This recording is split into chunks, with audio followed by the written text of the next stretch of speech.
Hello everyone, welcome to Unfiltered Opinions, an initiative by Unacademy। मेरा नाम गौरव है और मैंने अभी CSE 2020 में 13वां स्थान हासिल किया है। आज मुझे जो बहुत सारे एस्पिरेंट्स ने क्वेश्चन पूछे थे उनके मैं अपने ओपिनियंस देना चाहूँगा।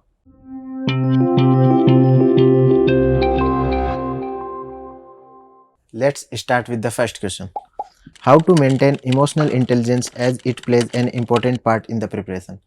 इमोशंस को कंट्रोल करना बहुत ज़रूरी है क्योंकि हम जब भी प्रिपरेशन करते हैं तो उसमें दो ही प्रकार के हैं। या तो हम ओवर कॉन्फिडेंट हो जाते हैं, तो इससे क्या करते हैं कि हम प्रिपरेशन की जो हमारी इंटेंसिटी है उसको कम कर देते हैं, तो वो भी एग्ज़ाम में फिर हमें बहुत ज़्यादा प्रॉब्लम फेस करती हैं। या फिर हम क्या करते हैं, डिप्रेशन में चले जाते हैं या डीमोटिवेट हो जाते हैं, तो उससे भी हमारी जो एफिशिएंसी है वो काफ़ी कम हो जाती है।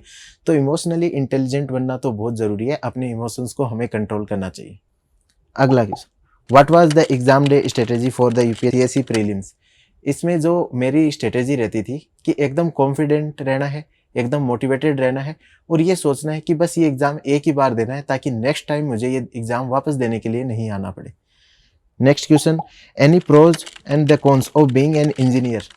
इंजीनियर होने के कुछ फ़ायदे हैं, जैसे कि हम बिल्कुल घबराते नहीं हैं, बिल्कुल हम जो पॉइंट वाइज सोचते हैं, लॉजिकल रहते हैं, रीजनिंग कर लेते हैं क्वेश्चंस के अंदर, ये तो कुछ फ़ायदे हैं।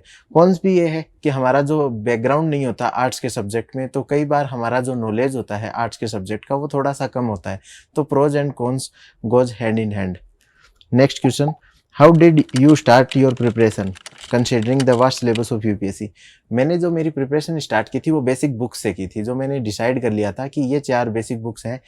जैसे मैंने स्पेक्ट्रम, लक्ष्मीकांत और एनसीईआरटी, इनको डिसाइड कर लिया था कि इनसे मुझे प्रिपरेशन स्टार्ट करनी है। और एक बार स्टार्ट करने के बाद वो जो आगे जिस प्रकार से टॉपर स्ट्रेटेजी बताते थे मैं उनको फॉलो करता रहता था। Next question, what is the relevance of mock test and mock analysis? तो जो मॉक टेस्ट है वो काफ़ी ज़रूरी है क्योंकि आपको एग्ज़ाम से पहले जो आप गलतियां कर रहे हो उनके बारे में पता होना चाहिए, वरना आप एग्ज़ाम डे पे जाके वो गलतियां रिपीट करोगे। और मॉक एनालिसिस से क्या होता है कि आप में वो गलतियां पहले से बता दी जाती हैं। आप हर मॉक में 1 या 2 गलतियां अपनी दूर करते जाओगे तो 15 से 20 मॉक्स के बाद आप लगभग परफेक्शन की तरफ बढ़ जाओगे, जो इस एग्ज़ाम के लिए बहुत ज़्यादा ज़रूरी है। What are the pros and cons of the anthropology?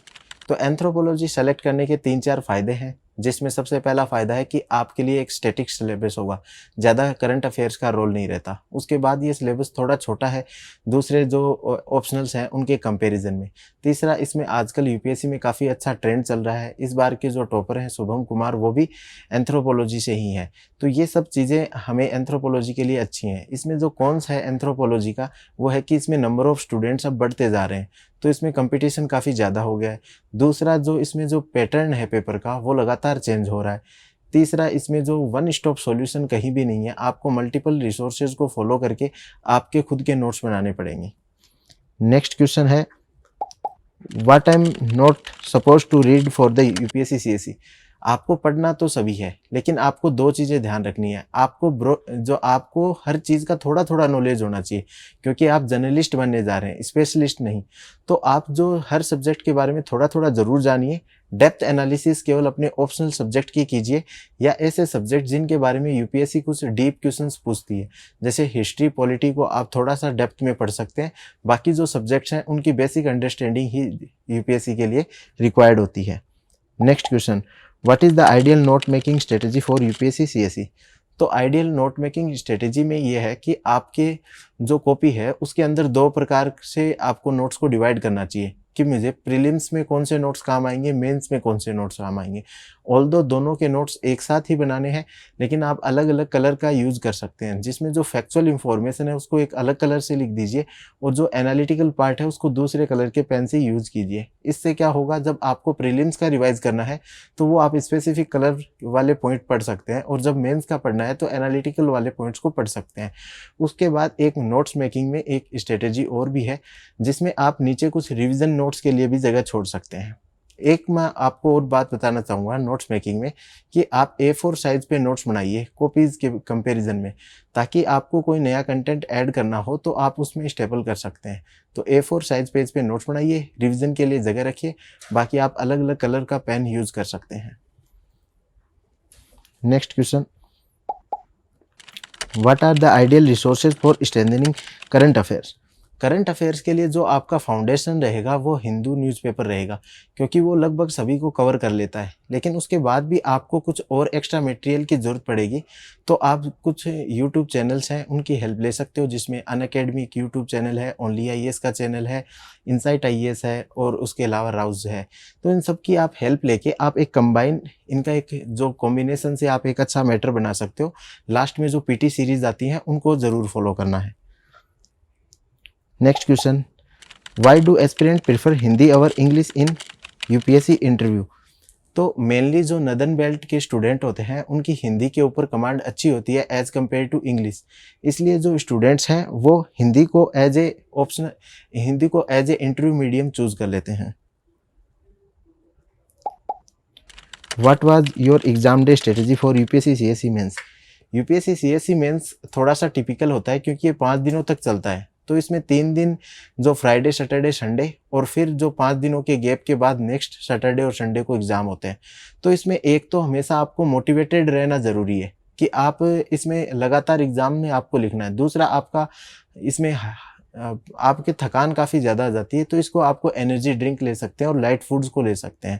और एक आपको रात को इसमें स्लीप बहुत ज़्यादा ज़रूरी है, क्योंकि बहुत सारे स्टूडेंट को रात को नींद नहीं आती, तो उसकी फिर वो पूरे दिन में पेपर लिखते लिखते उनकी एफिशिएंसी काफ़ी कम हो जाती है। तो एग्ज़ाम डे की मेरी यही स्ट्रेटेजी रहती थी कि मैं सुबह उठ के एकदम जो फ्रेश होने के बाद मैं जो अपना बेसिक लाइट फूड ले लेता था, ताकि एग्ज़ाम के लिए सफिशिएंट एनर्जी रहे, और बीच-बीच में मैं वाटर पीता रहता था ताकि जो हाइड्रेशन है बॉडी का वो मेंटेन रहे। तो ये मेरी स्ट्रेटेजी थी। उसके अलावा मैं बिटवीन द एग्ज़ाम मैं रिवीजन करने पे स्पेशल फोकस रखता था। तो मैं जो एग्ज़ाम की एनालिटिकल स्किल्स होती थी उनको मैं 3 या 4 पेजेज़ पे लिख लेता था, और जो बिटवीन द पेपर्स मैं उन्हीं को रीड कर लेता था 1 से 2 बार। तो आप भी ऐसा ही कर सकते हैं कि जो बिटवीन द पेपर्स आप जो अपने रिवीजन नोट्स बनाइए और उनको आप पढ़ सकते हैं। नेक्स्ट क्वेश्चन है, what was your last 1 month strategy before UPSC CSC prelims. Prelims से 1 मंथ पहले मैं 2 चीज़ें करता था। एक तो मॉक जो प्रैक्टिस करने हैं उनकी जो फ्रीक्वेंसी बढ़ा देता था, मतलब अब हर दिन मैं 1 मॉक करने लग जाता था। उसके अलावा अब मैं नया मटेरियल नहीं पढ़ता था, केवल जो पहले का जो मटेरियल पढ़ा हुआ है उसी को बार बार रिवीजन करना है। और तीसरा, जो यूपीएससी के प्रीवियस ईयर्स क्वेश्चंस है उनको मुझे लास्ट के 1 मंथ में 2 से 3 बार देखना होता था, ताकि जो यूपीएससी की टिप्स एंड ट्रिक्स हैं उनको मैं आराम से समझ सकूं। तो ये 3 काम जो लास्ट के 1 मंथ में आप सभी को भी करने चाहिए। Okay, the last question, how to understand whether civil services is my cup of tea और नॉट। तो सिविल सर्विसेज में आपको सबसे ज़्यादा ज़रूरी है वो है 2-3 साल का डेडिकेशन। तो उसके लिए आपके अंदर जिद और जुनून होना चाहिए।